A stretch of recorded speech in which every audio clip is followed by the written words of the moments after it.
الحمد للہ وحدہ والصلاة والسلام علی من لا نبی بعد فاعوذ باللہ من الشیطان الرجیم بسم اللہ الرحمن الرحیم لقد رضی اللہ عن المؤمنین اذ یبایعونک تحت الشجرہ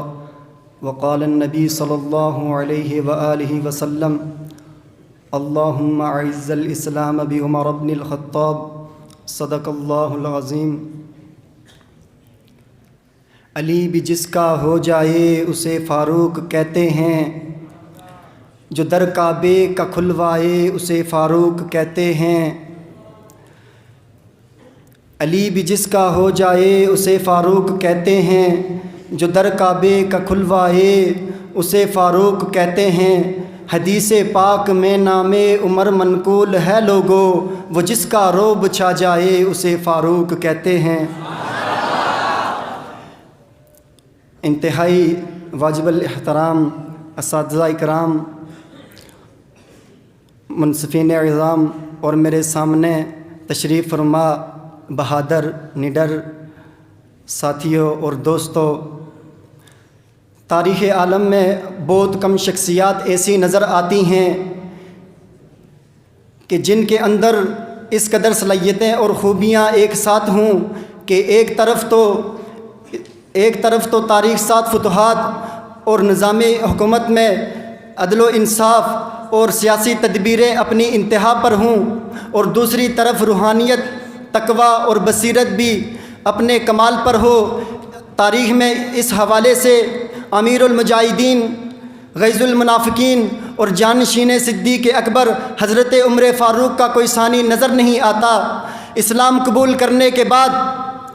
آپ مکے کی گلیوں میں جاتے ہیں اور اعلان کرتے ہیں کہ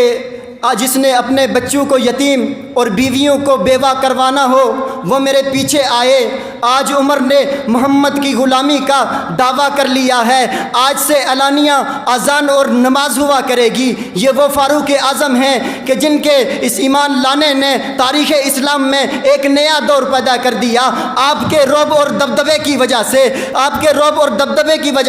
دشمنان اسلام اس قدر حواس باختہ ہوتے ہیں کہ یہ مرد کلندر کھلے آسمان تلے تن و تنہا اپنی تلوار اور کوڑا لٹکائے آرام کر رہے ہیں، مگر کسی کی جرت نہیں ہوتی کہ وہ عمر بن خطاب کے کوڑے یا تلوار کو اٹھائے۔ آپ ہر محاذ پر نبی کے ساتھ شریک نظر آتے ہیں اور ہر غزوات میں نبی کے ساتھ لڑتے نظر آتے ہیں۔ غزوہ بدر میں آپ شریک ہیں، غزوہ خندق میں آپ شریک ہیں، غزوہ حنین میں آپ شریک ہیں، فتح مکہ میں آپ شریک ہیں، صلح حدیبیہ میں آپ شریک ہیں، حجۃ الوداع میں آپ شریک ہیں۔ آپ نے 10 سال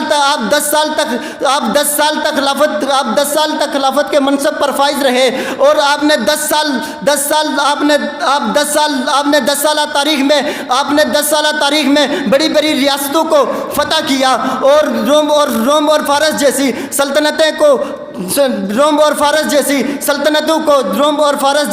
سلطنتوں کو